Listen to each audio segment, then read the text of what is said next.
Hi friends, మాది day 2 trip అన్నమాట. ఇంకా మనాలి నుంచి మేము కసోల్ అనే ఏరియాకి, అంటే మణికరణ్ అని ఒక ఏరియా ఉంటుంది, అక్కడికెళ్ళాలి. ఏరియా పేరు కసోలు, కానీ అక్కడ మణికరణ్. ఆ పేరు ఎలా వచ్చింది ఏమని మీకు ఈ వీడియోలో చెప్తాను.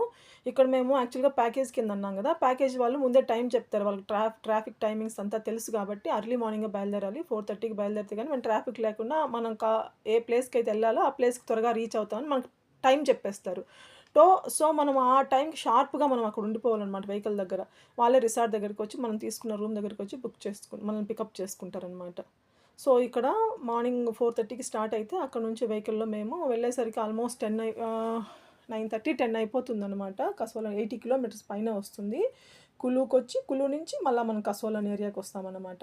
ఇక్కడ పెద్ద పెద్ద కొండలంటే కొండలు గూడా కాదు. కొండలనే అనాలి. కానీ మట్టి చాలా మెతువుగా ఉంటుంది. మనలాగా రాళ్ళు, బండలు అట్లుండవు. కొండలంటే మట్టి అలా ఉంటుందండి. పైకి పేరుకి కొండల పైనే వ్యవసాయం చేసుకుంటారు. అక్కడే ఫ్యామిలీస్ ఉంటారు. అక్కడే వాళ్ళకి ట్రాన్స్‌పోర్టేషన్ అంతా గూడా ఉంటుంది. అన్ని చోట్లకి రోడ్లు గూడా ఉంటాయి వాళ్ళకి. కాకపోతే మనకు చూడ్డానికి ఏదో అద్భుతంలాగా అనిపిస్తుందనమాట.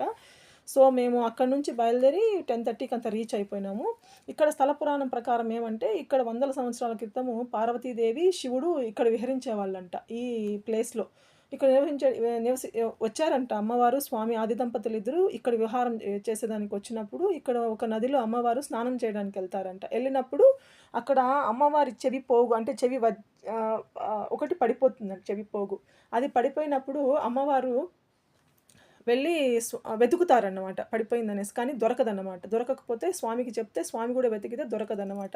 స్వామికి కూడా దొరకలేదని స్వామి చాలా కోపంతో శివతాండవం చేస్తా ఉంటే దేవతలంతా భయపడి విష్ణుమూర్తిని వేడుకుంటారంట. విష్ణుమూర్తి అప్పుడు శేషనాగుని పంపిస్తాడంట వెతకడానికి. ఆ శేషనాగు బుసలు కొడుతూ ఆ నది లోపలికి బుసలు కొడుతూ వెళ్ళి ఆ మణిని తీసుకొస్తాడనమాట. అలా తీసుకురావడం వల్ల ఆ అమ్మవారు అక్కడ స్నానం చేయడం వల్ల ఆ నదికి పార్వతీ రివర్ అని పేరు. పార్వతీ నది అనే పిలుస్తారు ఇప్పటికీ అన్నమాట అది. పార్వతీ రివర్‌లో తీసుకొస్తారు. తీసుకొచ్చిన తర్వాత కొన్ని సంవత్సరాల తర్వాత గురునానక్, అంటే సిక్కుల మత గురువు గురునానక్ గారు ఇక్కడొచ్చి తపస్సు చేయడానికొస్తారనమాట. ఆయనొచ్చినప్పుడు కొంత శిష్యులు కూడా ఆయన దగ్గరతో పాటు వచ్చి, మేమిక్కడ వంట చేసుకోవడానికి మాకు వేడి నీళ్ళు కావాలా అంటే, అప్పుడు స్వామి అక్కడ ఒక రాయిని తీస్తారంట. ఆ గురునానక్ గారు అనేవాళ్ళు.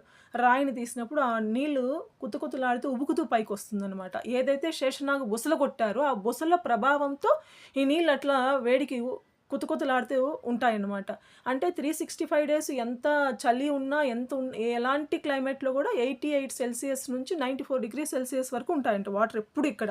అంత వేడి మీద ఉంటాయన్నమాట.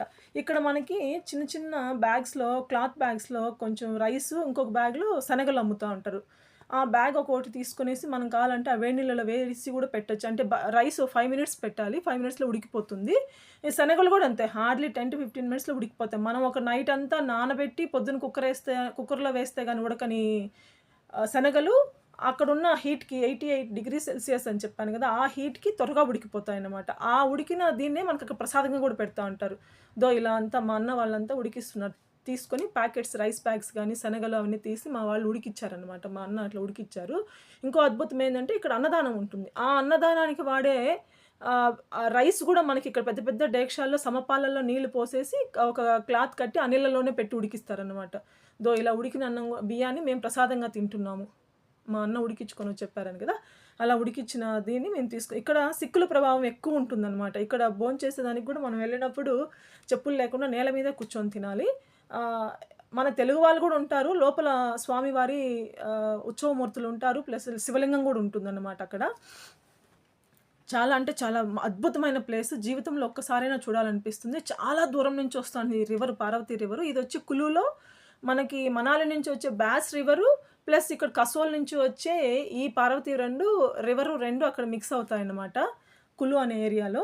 ఇదైతే జీవితంలో ఒక్కసారైనా చూడాలి. చాలా అంటే చాలా బావుంటుంది. అద్భుతం అనిపిస్తుంది. అంత పక్కనే అంతటి చల్ల నీళ్ళలో ఇలా వేడి నీళ్ళు ఎలా వస్తాయనేది మనకు అంతుపట్టిన అద్భుతం అనిపిస్తుంది అది చూడ్డానికి. ఎత్తైన కొండలు చుట్టూ చాలా అంటే చాలా బావుంటుంది ప్లేస్ చూడ్డానికి. ఎప్పుడైనా సరే జీవితంలో ఒక్కసారైనా చూడాలి ఇక్కడ. ఇక్కడ ఇంకొకటేందంటే దానిమ్మ చెట్లు ఎక్కువ. మనకి మనాలిలో, కులులో యాపిల్ చెట్లు ఎట్లుంటాయో అట్లనే మనాలిలో గూడా ఇక్కడ కసోల్ అనే ఏరియాలో ఇవి ఎక్కువుంటాయి దానిమ్మ తోటలు. విపరీతమైన దానిమ్మ తోటలుంటాయన్నమాట. మేమింక అక్కడంతా అయిపోయి ఇక్కడికొచ్చాం. 3 అయిపోయింది మేమొచ్చేసరికి భోజనానికి.